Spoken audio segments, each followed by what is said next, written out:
नमस्कार मित्रांनो, राम राम.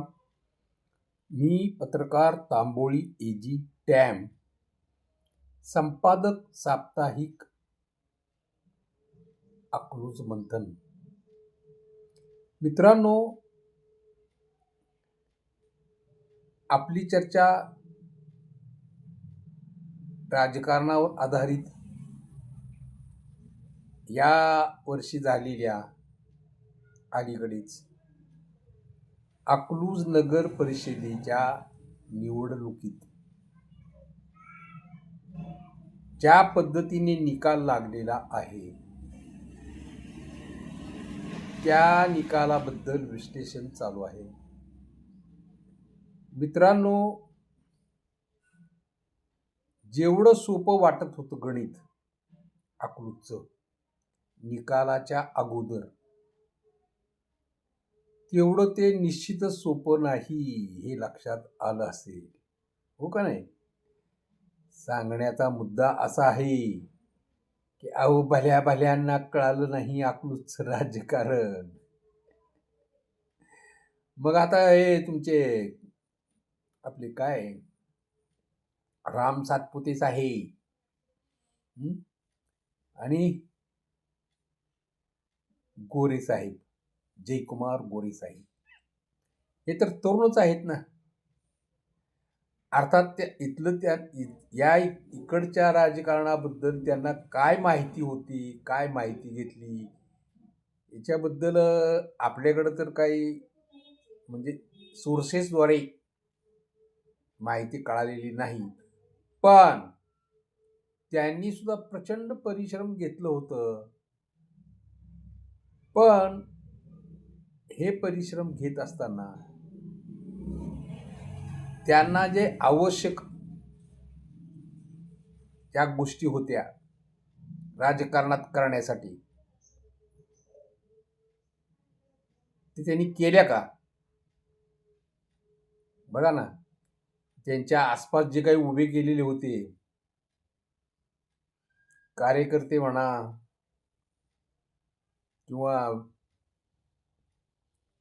तज्ज्ञ म्हणा, त्यांनी त्या पद्धतीने त्यांना बरोबर माहिती दिलेली होती का? मित्रांनो, तुम्हाला आश्चर्य वाटेल, अकलूजचं राजकारणाचं त्यांनी जे शंकरराव मोहिते पाटलांनी फाउंडेशन जे घातलेलं आहे ते अतिशय मजबूतपणे घातलेलं आहे. त्यांचं सगळ्यात महत्त्वाचं गणित असं होतं की केवळ लोकांचं मन जुळलं पाहिजे, नागरिकांच्या अडचणी जाणून घेतल्या पाहिजेत, त्यांची कामं झाली पाहिजेत. हेच तर असतंय ना. नुसतं गोड गोड गोड गोड गप्पा मारून हे करून ते करून काही होत नसतं.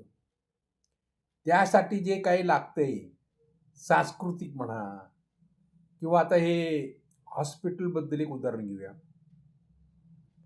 अकलूजला सध्या हॉस्पिटलचं हब म्हणायची वेळ आलेली आहे.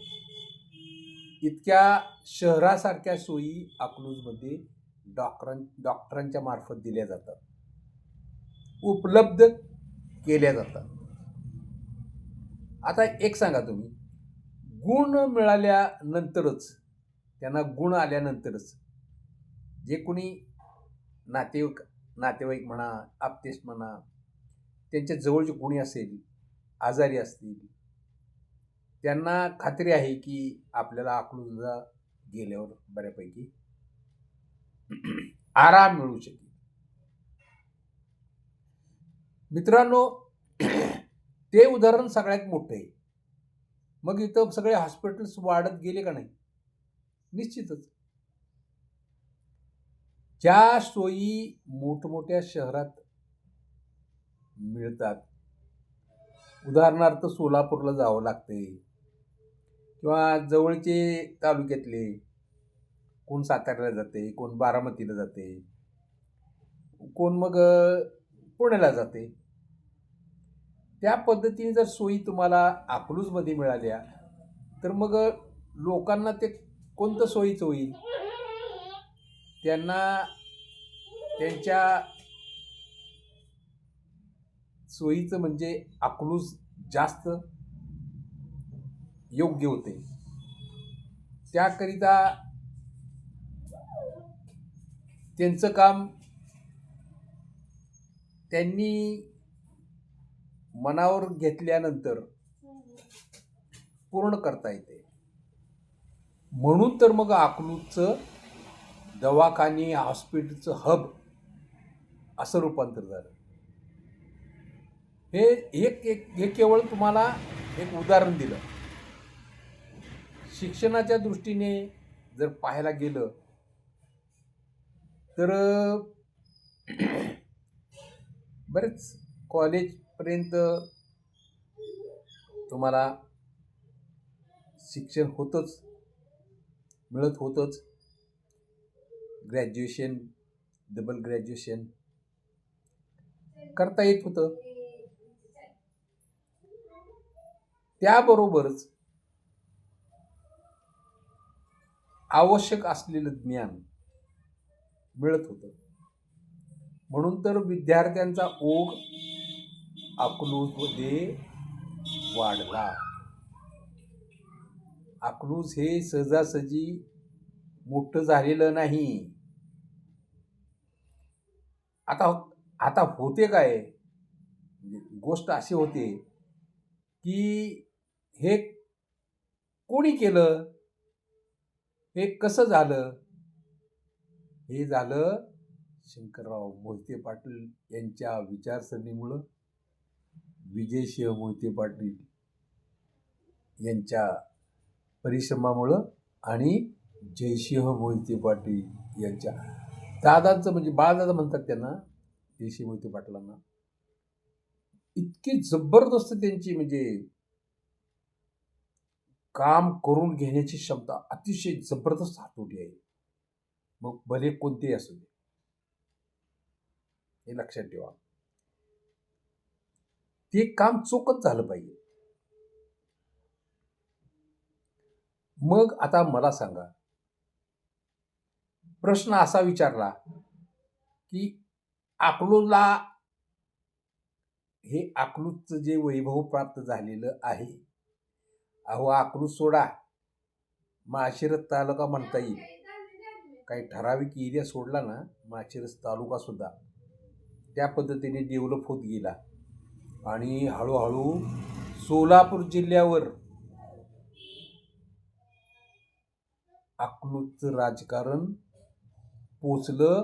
ते शंकरराव मोहिते पाटलांच्या काळातच, नंतर विजयसिंह मोहिते पाटलांच्या काळात ते वाढत गेलं आणि आताच्या काळात तर सोलापूरचं राजकारण, जिल्ह्याचं, वैयक्तिक सिटीचं वेगळं आहे, पण तेथे सुद्धा मोहिते पाटलांची जबरदस्त पकड आहे मित्रांनो.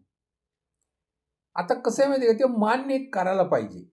तुम्ही मान्य केलं तर ते त्या पद्धतीने तुम्ही तुमचं जे काही करायचं त्याची आखणी करू शकाल. पण काय हे असंच होईल तसंच होईल, हे करून ते करू, ते काय फार सोपं आहे काय नाही. आता बघा, टॅम स्पीक्स हे माझं चॅनल चालवतो मी, म्हणजे व्हिडिओ प्रसारित करतो. सध्या कसं आहे माहिती आहे का, मी वयाच्या मानाने सगळे ज्येष्ठ असं म्हणता येईल, बरोबर आहे का? मग ज्येष्ठचे काही विचार असू शकतात का नाही? मग आम्ही सांगत होतो, मित्रांनो बघा बरं का, हे असं आहे आणि यावेळेस नक्कीच असं होणार. कारण तुम्ही काय केलं, नागरिकांवर सोडलं. मग आता मला सांगा, कोणी जर मला भेटायला आलं तर ते काही गिफ्ट आणलं तर ते स्वीकारणार का? कसं काय स्वीकारणार ना? स्वीकारलं नाही तर तो त्यांचा अपमान असतो. मग ते गव्हर्नमेंटकडून आलेले गिफ्ट असू दे किंवा राजकीय मंडळीकडून आलेले गिफ्ट असू दे, तोच प्रकार इथं अकलूज भागात झाला. इतका प्रचंड पैसा खर्च केला, इतकं प्रचंड मनुष्यबळ वापरलं, वेळ खर्च केला, रात्रंदिवस कष्ट घेतले आणि निकाल पाहिजे तसा मिळाला नाही. त्यासाठी काय करावं लागतंय? त्यासाठी अतिशय ठाम निर्णय घेऊन इथं काम दाखवावं लागेल, कार्य दाखवावं लागेल. मोठमोठ्या गप्पा मारून नाही चालत. जसाच तसं उत्तर द्यायला इथले नागरिक फार हुशार, राजकारणी त्याच्याही पुढचे. असं म्हटलं जातं की राजकारणात कोण कोणाला कमी नसते. वा, अरे मोठमोठे गुंड असू दे, नाही तर दरोडेखोर असू दे, नाही तर कोणी हरामखोरी येऊ दे, ती कुठं नांगी टाकतात. एक तर पोलिसांसमोर आणि दुसरं राजकारण्यांसमोर. पत्रकारांचं त्या पद्धतीने राहिले का आता अलीकडं? राहिले का मला सांगा. तुम्हाला माहिती आहे काय काय हाल आहे पत्रकारांचे? पूर्वीच्या काळात जसे खूप असे साप्ताहिक निघत होते, माझंही निघत होतं, मी करत होतो. पण कशाचं काय, नंतर हळूहळू हळूहळू हळूहळू बदलत गेलं.